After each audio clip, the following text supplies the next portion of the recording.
여러분, 혹시 대형 산불로 잿더미가 되어버린 도시를 직접 두 눈으로 본 적 있으신가요? 아마 여러분은 현 시기에 뉴스 화면 속에서 아니면 소셜미디어에서 흘러나오는 긴급 상황 속 장면들로 경험하고 있으시리라 짐작이 됩니다. 거대한 불길이 도시를 집어삼키는 광경은 그저 보고 있는 것만으로도 숨이 막히고 가슴이 먹먹해지죠. 제가 이 사연을 여러분께 보내는 이유는 단순히 뉴스를 본 경험 때문이 아닌 직접 그 현장을 찾아가 사람들과 부대끼며 느낀 로스앤젤레스의 산불에 관한 이야기이기 때문입니다. 바로 지금 제 이야기를 들려드릴게요. 안녕하세요.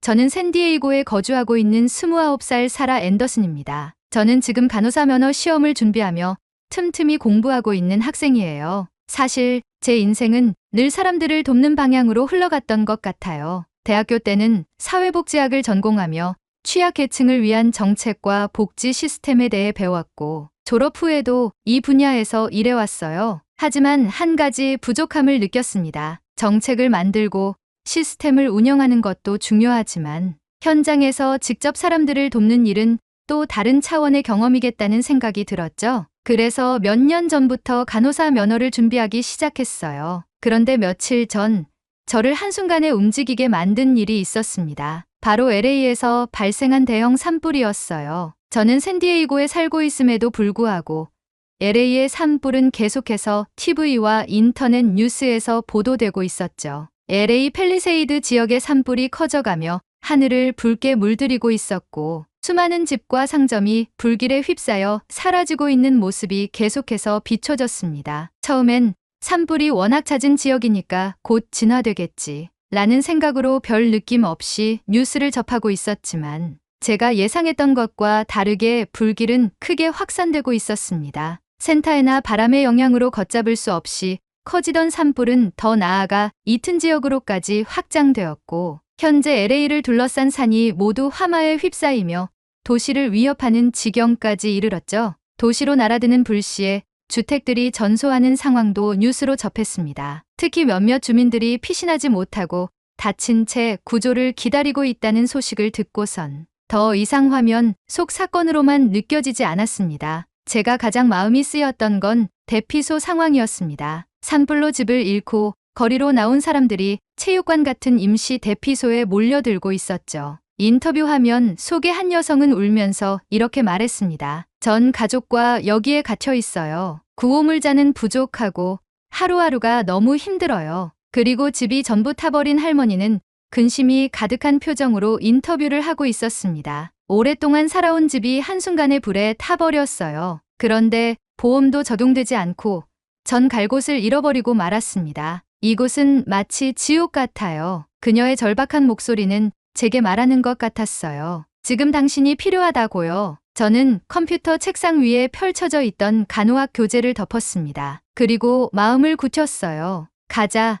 지금 내가 할 수 있는 걸 하러. 사실 저는 처음부터 LA에서 이렇게 많은 것을 느끼고 제보까지 하리라고는 상상도 하지 못했어요. 제가 LA로 향했던 첫날 제 목적은 단순했어요. 현장에서 필요한 손길이 조금이라도 되어보자는 거였죠. 샌디에이고에서 차로 몇 시간 거리였기에 큰 결심이 필요한 건 아니었어요. 그러나 그 거리와는 상관없이 가슴속엔 불안함이 있었습니다. 내가 과연 도움을 줄 수 있을까?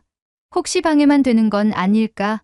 이런 생각들이 머릿속을 떠나지 않았어요. 하지만 제 마음을 다잡아준 건 대학교 시절 저를 가르쳤던 한 교수님의 말씀이었습니다. 세상이 정말 힘들어질 때 사람들을 지탱하는 건 거창한 영웅이 아니야. 아주 작은 도움의 손길이 모여 세상을 회복시키는 거야. 이 말이 제 발걸음을 재촉하게 만들었죠. 샌디에이고에서 LA로 가는 동안 저는 뉴스 라디오를 계속 들었어요. 산불은 여전히 잡히지 않고 있었고 피해 지역은 점점 더 늘어나고 있었습니다. 정부는 왜 대책을 세우지 않는 거지? 라는 비난 섞인 목소리와 현장에서 봉사 중인 시민들 덕분에 우리가 버티고 있다는 희망의 목소리가 뒤섞여 나왔습니다. 저는 그 희망의 일부가 되고 싶었어요. 대피소에 도착했을 때 제 눈앞에 펼쳐진 광경은 뉴스에서 보던 것보다 훨씬 더 참혹했어요. 체육관 안에는 매트가 빽빽이 깔려 있었고 이재민들이 서로 의지하며 하루하루를 버티고 있었습니다. 어린아이를 안고 있는 젊은 엄마부터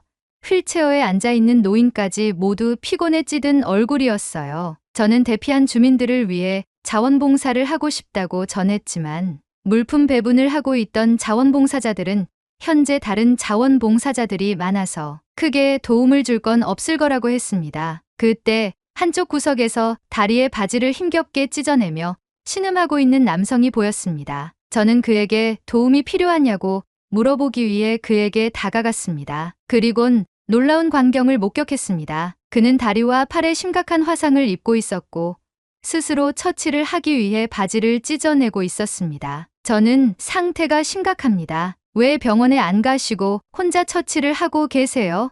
하고 물었습니다. 그러자 그는 찢어내던 바지를 바닥에 팽개치더니 대답했습니다. 병원에 병상이 꽉 차서 나 같은 사람들은 치료조차 해주지 않아요. 진통제만 주는 모습에 화가 나서 병원을 나왔습니다. 그 말을 듣는 순간 저는 가슴이 무너지는 것 같았어요. 병원이 감당할 수 없는 환자들이 많아졌다는 건 알고 있었지만 이렇게까지 절망적인 상황일 줄은 몰랐거든요. 내가 이 사람에게 뭘 해줄 수 있을까? 머릿속이 복잡하게 돌아가던 찰나 한 자원봉사자가 저와 환자를 유심히 살피더니 제게 다가와 말을 걸었습니다. 혹시 한인타운 들어보셨나요?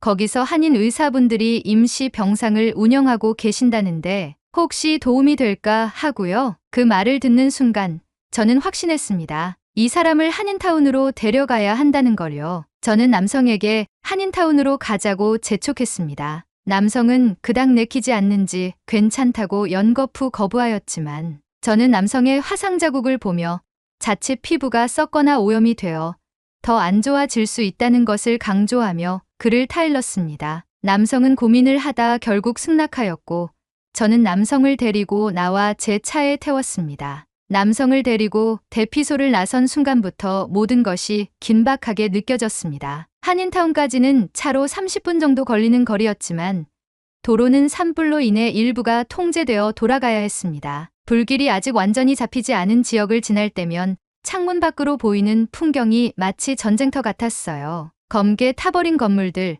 멈춰 서 있는 차량들, 그리고 잿더미 위에서 연신 물을 뿌리는 소방관들까지 그 모든 풍경이 이곳 사람들에게 얼마나 큰 상처를 남겼을지 상상하기조차 힘들었습니다. 차 안은 거의 침묵 속이었습니다. 화상을 입은 남성은 고통 때문에 얼굴을 찡그리고 있었고 저는 운전에만 집중하려 애썼어요. 하지만 그 침묵을 깨며 그가 어렵게 말을 꺼냈습니다. 왜 나를 도와주려고 하는 거죠? 그 질문에 저는 잠시 고민했지만 곧 솔직하게 대답했습니다. 그냥 제가 할 수 있는 일이니까요. 당신이 누군지는 모르지만 지금 저한테는 그게 중요하지 않아요. 그는 잠시 저를 보더니 작게 고개를 끄덕였습니다. 그 짧은 반응에도 뭔가 묵직한 감정이 전달되는 것 같았어요. 한인타운에 가까워질수록 주변은 비교적 안정적인 모습이었습니다. 여기저기 푸드트럭이 세워져 있었고 사람들이 모여 음식을 나누고 있었죠. 산불 피해가 미치지 않은 지역이라 그런지 마치 다른 세상 같았어요. 안내받은 주소로 차를 몰고 들어서자 작은 교회 건물이 나타났습니다. 주차장에는 간이 텐트들이 설치되어 있었고 그 안에서 하얀 가운을 입은 사람들이 분주히 움직이고 있었어요. 저는 남성의 팔을 부축하며 텐트로 들어섰습니다. 의료진 중 한 분이 우리를 보자마자 다가와 상황을 물었고 저는 남성의 상태를 설명했습니다. 화상을 입은 지 몇 시간이 지났고 응급처치도 제대로 하지 못한 상태라고 말했죠. 그 말이 끝나기가 무섭게 의료진들은 즉각 움직였습니다. 남성은 곧바로 진찰을 받았고 화상 부위를 깨끗하게 소독한 뒤 드레싱을 받았습니다. 제가 옆에서 지켜보는 동안 그들은 마치 연습이라도 한 것처럼 매끄럽게 치료를 이어갔어요. 이렇게 체계적으로 움직일 수 있다니 놀랍네요. 제가 감탄하며 중얼거리자 옆에 있던 의료진 한 분이 웃으며 말했습니다. 우린 한인타운에서 실제로 병원을 운영하는 의사들이니까요. 모든 게 미리 준비가 되어 있죠. 이런 재난 상황에서도 마찬가지고요. 한인 커뮤니티는 이런 위기 상황에서 서로 돕는 데 익숙하답니다. 그의 말에 저는 다시 한번 놀랐습니다. 준비가 잘 돼 있다니. 이런 재난 상황에서 어떻게 이런 체계적인 대응이 가능할까 하는 생각이 머리를 사로잡았습니다. 남성의 치료가 끝난 후 치료 병상에 그를 눕히고 밖으로 나왔습니다. 그 순간 제 눈앞에 펼쳐진 한인 커뮤니티의 모습에 눈을 뗄 수 없었습니다. 그들은 단순히 의료 지원만 하는 것이 아니었어요. 대피소처럼 음식을 제공하기 위해 푸드트럭을 운영하고 있었고 물과 생필품을 나눠주는 창고도 있었습니다. 사람들은 질서정연하게 음식과 생필품을 받고 있었고 인종에 관계없이 모두 밝은 에너지를 가지고 있었죠. 특히 인상적이었던 건 직접적인 화재, 진압에 나서고 있는 자원봉사자들이 있었던 것입니다. 저 사람들은 뭐 하는 분들이죠? 푸드트럭 근처에서 라면을 나누던 한 여성을 붙잡고 물어봤습니다. 그녀는 대수롭지 않다는 듯 웃으며 말했어요. 저분들요? 한인타운의 남성분들인데 작은 불씨가 도시로 날아오면 큰일 나잖아요. 그래서 도시로 날아오는 작은 불씨를 끌어다니기 위해 직접 움직이시는 거예요. 정말 그랬습니다. 멀리서 물통을 등에 메고 다니며 길가와 건물로 날아들어오는 잔불을 끄는 사람들을 볼 수 있었어요. 저는 그들의 모습을 보고 가슴 한편이 뜨거워졌습니다. 정말 대단하네요. 어떻게 이렇게까지 하시죠? 그녀는 잠시 저를 보더니 웃으며 말했습니다. 모든 것을 예방하는 것이 더 큰 재난을 막을 수 있잖아요. 그 간단한 대답에 저는 깊이 감명받았습니다. 하지만 모두가 이렇게 협력적인 건 아니었습니다. 사람들이 많이 모이게 되며 산불로 인해 혼란스러운 가운데 몇몇 크고 작은 문제들이 발생하기 시작했죠. 그 중 하나는 한인 커뮤니티와 중국인들 사이의 갈등이었습니다. 처음에는 단순히 구호물품 배분 문제로 시작된 다툼이었어요. 중국인 몇몇이 배정된 양보다 더 많은 물품을 챙겨가려고 했고 한인 커뮤니티는 이를 제지하려 했죠. 그 과정에서 서로의 말이 통하지 않아 갈등이 커졌습니다. 재난 상황에서 생존의 문제였기에 구호물품의 배분은 모두의 촉각을 곤두세우는 일이었습니다. 배고픔의 허덕이는 주민들이 발생하지 않기 위해 한인타운의 모든 사람들은 간편한 음식들을 준비했고 한국에서 날아온 구호물품으로 식량을 비축하고 있었습니다. 그중 컵라면은 가장 인기가 많은 식품 중 하나였습니다. 한류의 영향으로 많은 사람들이 한국의 라면을 알고 있는 상태였고 간편하게 뜨거운 물만 부어서 먹는 음식이었기에 많은 사람들이 좋아했죠. 사람들에게 많은 관심을 받는 컵라면을 더 챙기려고 한 중국인들 몇몇으로 인해 대피소의 분위기는 어색해졌습니다. 그리고 고지어 분위기를 악화시키는 일이 발생하고 말았죠. 교회 창고에서 물품을 약탈하는 사건이 벌어졌기 때문입니다. 사건은 한밤중에 벌어졌습니다. 저는 그날 밤 한인 커뮤니티 내에서 운영되는 병상 텐트에서 화상을 입은 남성을 돌보고 있었습니다. 그의 상태는 많이 호전되어 있었지만 여전히 감염 위험이 있어 소독과 드레싱을 주기적으로 해야 했죠. 조용한 밤이었고 텐트 안은 적막하기까지 했습니다. 그런데 갑자기 밖에서 사람들의 소란스러운 목소리가 들려왔습니다. 처음엔 단순한 대화 소음인 줄 알았지만 목소리가 점점 격해지더니 이내 누군가 급하게 텐트로 뛰어들어왔습니다. 한 자원봉사자였죠. 그는 숨을 헐떡이며 상황을 전했습니다. 중국인 몇몇이 창고를 털고 있어요. 물품을 몰래 가져가려는 걸 주민들이 발견했어요. 순간 텐트 안에 있던 모두가 긴장했습니다. 저는 병상에 누워있던 남성의 상태를 살피며 그를 진정시켰습니다. 괜찮아요. 아무 일 없을 거예요. 하지만 제 목소리에도 떨림이 묻어났습니다. 밖으로 나가보니 이미 한인 커뮤니티 자원봉사자들과 대피소 주민들이 창고 앞에 몰려 있었습니다. 목격자들에 따르면 몇몇 중국인들이 몰래 창고에 들어와 식수와 음식을 챙겨갔다고 했습니다. 몇몇 중국인들이 다급하게 물품을 챙기려다 들킨 모양이었죠. 이 사실이 알려지자 대피소 주민들과 자원봉사자들 사이에서 분노의 목소리가 터져 나왔습니다. 이건 다 같이 쓰라고 가져온 거잖아요. 왜 혼자 다 가져가려고 해요? 궁지에 몰린 중국인 중 한 사람이 손에 들고 있던 물통과 음식 상자를 바닥에 내팽개쳤고 적반하장식으로 소리를 치기 시작했습니다. 우리도 먹고 살아야 하니까 그러는 거예요. 중국인들의 단호하고 날이 선 외침은 긴장감을 더 고조시켰습니다. 대피소에 모인 모든 사람들은 중국인들을 둘러싸며 그들을 여기서 내쫓아야 한다. 고 소리를 치기 시작했습니다. 서로의 언어가 통하지 않아 목소리만 높아지고 있었고 상황은 점점 감정적으로 변해갔습니다. 일부 주민들은 당장 여기서 꺼져라. 너희들은 인간이길 포기한 녀석들이다 라며 소리쳤고 몇몇은 주먹을 쥔 채 앞으로 다가서기까지 했습니다. 하지만 한인 커뮤니티는 다른 결정을 내렸습니다. 우리가 모두 힘든 상황이에요. 여러분 우선 모두 침착하세요. 그 순간 한인 커뮤니티의 대표격으로 보이는 한 여성이 앞으로 나섰습니다. 그녀는 50대 후반쯤 되어 보였고 단정하게 묶은 머리에 소박한 옷차림이었지만 눈빛은 단호했습니다. 그녀는 손을 들어 모두를 진정시키려 했습니다. 잠깐만요. 모두 진정하세요. 이 문제를 우리가 해결할 수 있습니다. 그녀는 중국인들에게 차분히 말을 걸었습니다. 처음엔 영어로, 이후엔 손짓과 간단한 단어로 소통하려 애썼습니다. 이 물품은 모든 이재민들을 위해 있는 겁니다. 필요한 만큼 가져가실 수 있지만 다른 사람들의 몫을 가져가시면 안 돼요. 하지만 중국인들은 쉽게 수긍하지 않았습니다. 그들은 우리 동포들이 굶고 있다며 충분히 비축하지 않으면 생존이 어렵다고 주장했죠. 그 와중에 옆에 있던 한 자원봉사자가 한인 커뮤니티 측으로 다가와 작게 속삭였습니다. 그들을 내보내는 게 낫지 않을까요?